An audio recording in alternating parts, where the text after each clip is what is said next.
Shalom dan selamat pagi kepada kita semua pada pagi hari ini. Saudara-saudari, sebelum kita mendengarkan firman Tuhan pada pagi yang baru ini, mari saya bawa kita di dalam doa terlebih dahulu. Mari kita bersatu di dalam doa. Bapa kami yang berada di kerajaan surga, Tuhan, saat ini kami semua rindu untuk mendengarkan firman Engkau. Biarlah Engkau berbicara kepada kami semua yang ada pada pagi hari ini yang mendengarkan firman-Mu ya Tuhan. Biarlah Engkau memenuhi kami dengan kuasa Roh Kudus-Mu, supaya melalui kuasa Roh Kudus itu kami boleh memahami dengan jelas setiap firman Tuhan yang disampaikan melalui hamba-Mu ini ya Tuhan. Pimpinlah kami Tuhan pada pagi hari ini. Inilah doa kami di dalam nama Tuhan Yesus kami berdoa. Amin. Saudara-saudari, pada pagi hari ini saya ingin sampaikan satu tema mengenai buka mataku. Bukalah mataku.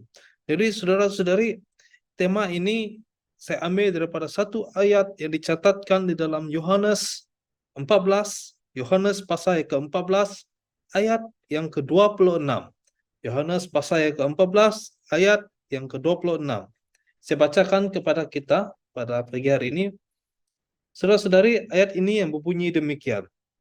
Tetapi Roh Allah, penolong yang akan diutus oleh Bapa demi namaku, akan mengajar kamu segala-galanya dan akan mengingatkan kamu segala yang telah aku katakan kepada kamu. Saudara-saudari yang saya kasihi, pada pagi hari ini, melalui ayat yang saya telah bacakan pada kita, saya ingin sampaikan satu tema, buka mataku, yaitu buka mataku. Melalui ayat ini kita dapat melihat bahwa Roh Allah, yaitu penolong yang akan diutuskan oleh Bapa di atas nama Yesus, akan mengajar kita segalanya. Akan mengajar kita segalanya. Saudara-saudari, hidup kita adalah sebuah kehidupan yang terbatas, ya. Kita sering ataupun mungkin kita pernah berpikir bahwa kita seorang yang mempunyai satu kebijaksanaan yang jauh lagi bijak daripada yang lain. Mungkin kita pernah berpikir bahwa kebijaksanaan kita di dunia ini sudah mencukupi dan cukup bijak. Tetapi saudara-saudari, secara kenyataannya adalah kita masih seorang manusia mempunyai keterbatasan. Kita masih seorang manusia yang mempunyai keterbatasan. Dari ayat yang telah saya bacakan kepada kita dapat melihat bahwa Allah begitu mempedulikan kita sehingga Dia mengutuskan penolongnya untuk menolong kita. Melalui ayat-ayat ini kita sudah dapat melihat bahwa kita ini adalah manusia yang mempunyai keterbatasan dari awal dahulu. Oleh sebab itu, Allah mengutuskan penolongnya untuk menolong kita karena kita manusia yang mempunyai keterbatasan. Tetapi pada hari ini mungkin mata kita tertutup terhadap sikap penolong ini. Mungkin kita mempunyai satu pandangan yang tertutup, yang belum melihat dengan jelas apakah yang dilakukan oleh penolong ini. Ketika kita menghadapi satu situasi di mana dalam situasi yang mencabar dalam hidup kita, pikiran kita keterbatas ataupun sempit. Kita tidak tahu apa yang kita boleh lakukan. Tetapi kita lupa di masa yang sama, kita mempunyai seorang penolong yang sudah diutus beribu-ribu tahun dahulu untuk tujuan menolong kita karena kita sememangnya adalah manusia yang mempunyai keterbatasan.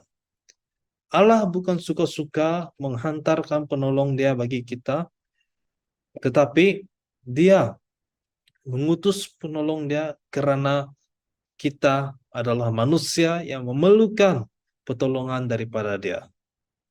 Siapakah penolong kita itu, saudara-saudari? Penolong kita itu adalah Roh Kudus, ya. Penolong kita itu adalah Roh Kudus. Pada hari ini mungkin kita tidak dapat melihat apa yang Roh Kudus sedang bekerja di dalam hidup kita. Kita tidak dapat melihat karena kita sering mengandalkan pemikiran kita sendiri. Ketika kita mengandalkan pemikiran kita sendiri, maka kita melupakan bahwa kita sebenarnya memiliki Roh Kudus yang memberi kita kebijaksanaan, yang menolong kita, yang membimbing kita untuk menjalani hidup yang lebih baik di hadapan Tuhan. Inilah tujuannya penolong kita, yaitu Roh Kudus, untuk menolong kita, untuk membuka mata kita, mengenali, memahami tentang firman Tuhan. Ya, seperti tema saya pada hari ini, bukalah mataku, buka mataku. Mata kita sedang tertutup jikalau kita tidak tahu bahwa Roh Kudus sedang bekerja di dalam hidup kita. Bagaimana Roh Kudus boleh bekerja dalam hidup kita? Dia bekerja di dalam hidup kita, mengingatkan kita mengenai kebenaran firman Tuhan. Sebab itu ketika kita mendengarkan firman Tuhan dalam hidup kita, ketika kita merenungkan firman Tuhan, sangat penting kita berdoa, memohon pertolongan kuasa Roh Kudus untuk menolong kita, memberi kebijaksanaan kepada kita untuk memahami setiap isi firman Tuhan yang dicatatkan di dalam Alkitab kita. Oleh itu, saudara-saudari, kita manusia yang terbatas. Dari segi pemikiran kita, kita manusia yang terbatas. Kita tidak kuat. Kita memerlukan pertolongan. Kita memerlukan Roh Kudus untuk memberi kita kebijaksanaan, kekuatan di dalam kehidupan kita untuk memahami apa yang Tuhan ingin kita lakukan. Dia menolong kita berkaitan dengan firman Tuhan. Dia juga menolong kita untuk membuat pilihan yang bijak, untuk membuat pilihan yang baik, yang bersesuaian dengan apa yang Tuhan mau lakukan, mau kita lakukan dalam hidup kita. Oleh itu, saudara-saudari, apa yang kita boleh renungkan? Apa yang sedang diajarkan oleh Roh Kudus kepada kita melalui firman Tuhan? Adakah selama ini kita menyelidiki firman Tuhan, kita tidak tahu apa-apa? Kita hanya membaca firman Tuhan, tetapi kita tidak dapat apa-apa message yang boleh menyentuh hati kita melalui firman Tuhan itu. Saudara-saudari, berdoalah terlebih dahulu sebelum kita menyelidiki firman Tuhan. Karena firman Tuhan ini adalah firman yang memerlukan pertolongan Roh Kudus untuk kita memahami setiap isi yang ada di dalam firman ini. Maka dengan itu, ketika kita mengenali firman, ketika kita mengetahui apa maksud firman itu, kita tahu hala tuju kita. Kita tahu apa yang kita boleh lakukan dalam kehidupan kita. Oleh itu, saudara-saudari, pimpin kita dalam doa untuk memberi kita satu kekuatan dalam kehidupan kita yang bergantung dengan pimpinan kuasa Roh Kudus. Mari kita berdoa. Terima kasih ya Tuhan, karena Engkau telah memberi kami Roh Kudus sebagai pemandu kami, sehingga kami boleh memahami firman Tuhan dan menerapkannya di dalam kehidupan kami. Pimpinlah hidup kami semua Tuhan, dalam nama Yesus kami berdoa.